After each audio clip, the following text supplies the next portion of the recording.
Hello दोस्तों, पहले आप चैनल को सब्सक्राइब कर दें और वीडियो को लाइक भी। माँ जी 1 महीने से ऊपर हो गया, लेकिन अभी तक देवर जी और मीनू के पापा शहर से वापस नहीं आए। दिवाली सर पर है, न जाने कब आएंगे। अनीता बहू, मैंने तुम्हारे पिताजी से कहा है कि वो राकेश और रमेश का पता करें। आखिर वो शहर में कर क्या रहे हैं, उन्हें घर की कोई चिंता है भी या नहीं। दादी दादी, इस बार मुझे नई फ्रॉक चाहिए और मिठाइयाँ, अनार, फुलझड़ी और बहुत सारे पटाखे। दिवाली आने वाली है, बल्ले बल्ले, बहुत मजा आएगा।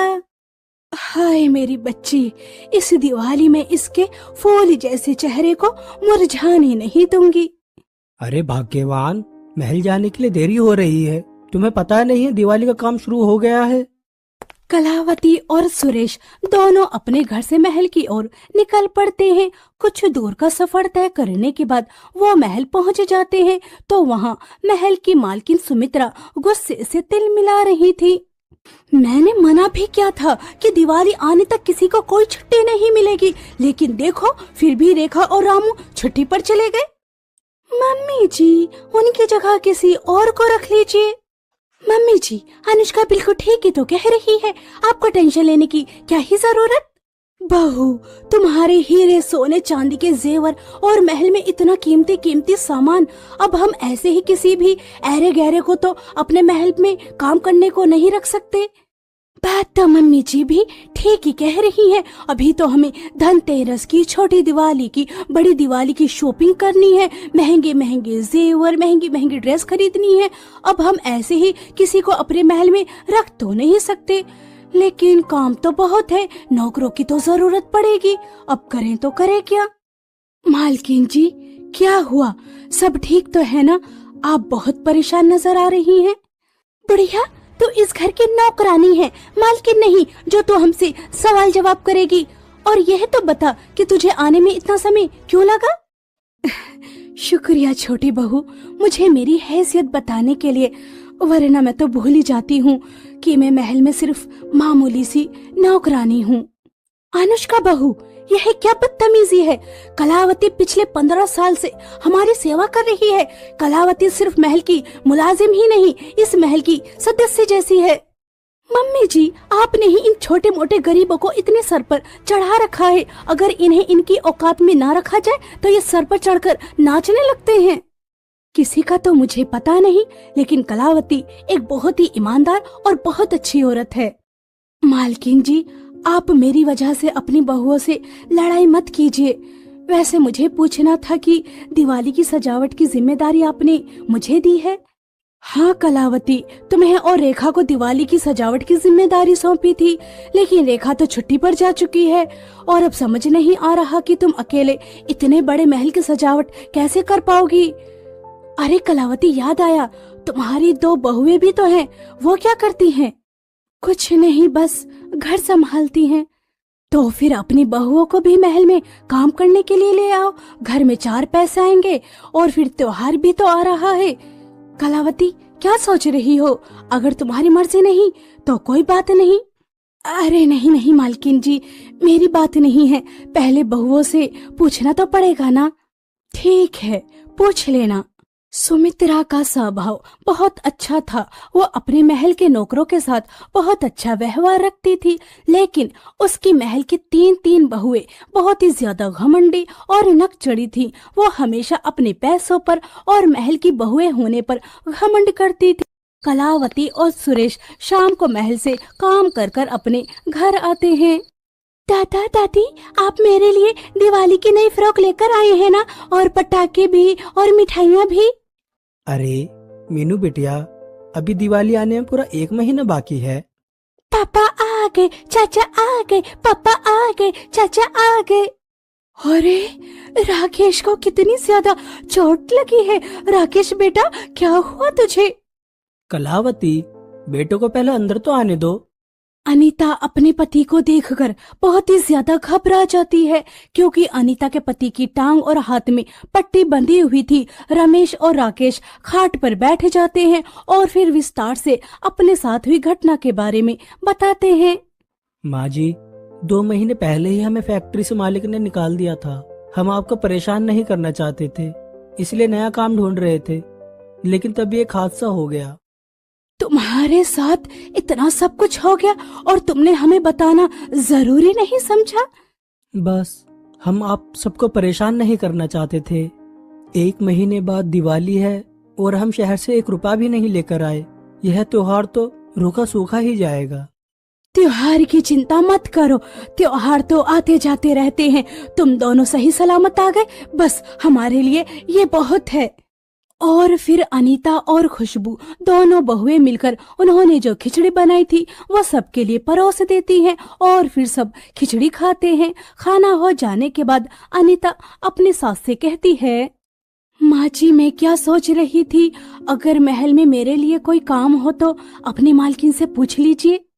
अनीता बहू, मेरी हिम्मत नहीं हो पा रही थी यह बात करने की, वरना मालकिन जी ने तो तुम दोनों बहुओं को महल में काम करने के लिए बुलाया है। तुम्हें तो पता ही है दिवाली पर कितने काम होते हैं, और फिर वो तो अमीर महल में रहने वाले लोग। तो फिर ठीक है माँ जी, जब तक जेठी जी ठीक नहीं हो जाते और इन्हें कोई काम नहीं मिल जाता तब तक हम दोनों गरीब बहुए महल में ही काम कर लेंगे। इस तरह घर का गुजारा होता रहेगा और हमारी दिवाली भी अच्छे से मन जाएगी। लेकिन वहाँ बहुत सावधानी से काम करना होगा। मालकिन जी की तीनों बहुए बहुत ही ज्यादा घमंडी हैं, उन्हें काम में नुक्स निकालना बहुत अच्छी तरह आता है।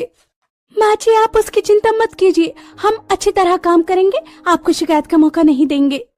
कलावती नहीं चाहती थी कि उसकी बहुएं महल में काम करने जाए, लेकिन अब घर के हालात ऐसे हो चुके थे कि उसे ना चाहते हुए भी महल में अपनी बहुओं को काम करने ले जाना पड़ता है। सुबह हो जाने के बाद कलावती अपनी दोनों बहुओं के साथ महल पहुंचती है।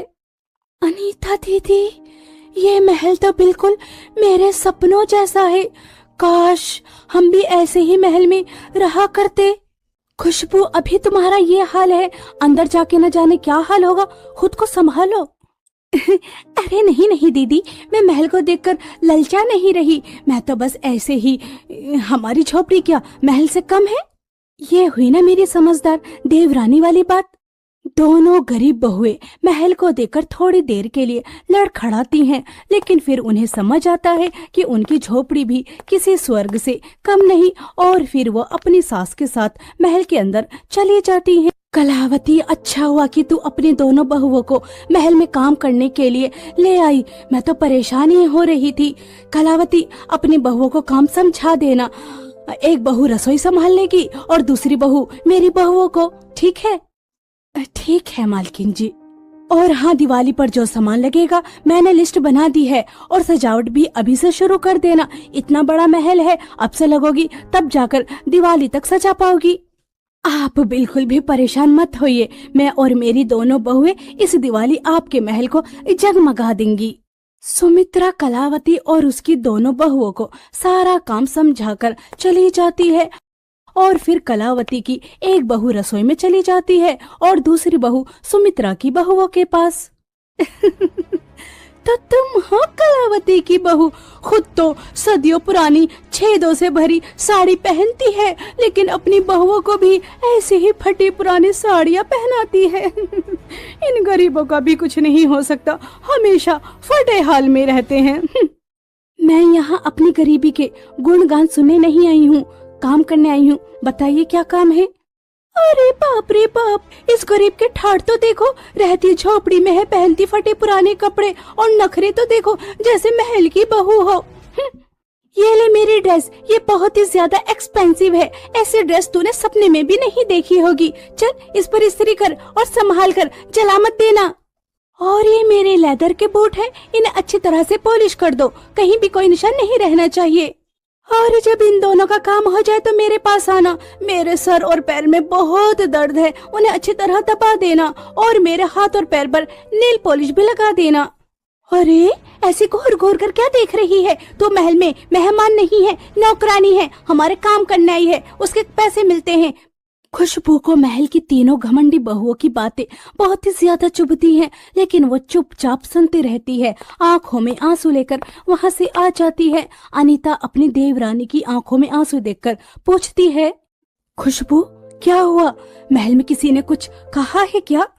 दीदी, महल की बहुओं को किसी ने अधिकार दिया हम गरीब लोगों को अपमान करने का, हमें नीचा दिखाने का।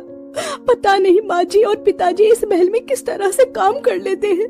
मुझसे तो एक दिन काम नहीं किया जा रहा इस अपमान के साथ। खुशबू, कुछ लोग होते हैं जिन्हें पैसे का नशा इतना चढ़ जाता है कि उन्हें सामने वाला इंसान नजर ही नहीं आता। लेकिन तुम परेशान मत हो, इस महल की मालकिन तो कितनी अच्छी है, हमसे कितने प्यार से बात कर रही है। अगर बहुएं ऐसी हैं तो छोड़ो उन्हें उनके हाल पर। अनीता अपनी देवरानी को समझाती है और खुशबू को भी समझ आ जाती है। ऐसे ही समय बीत रहा था। कलावती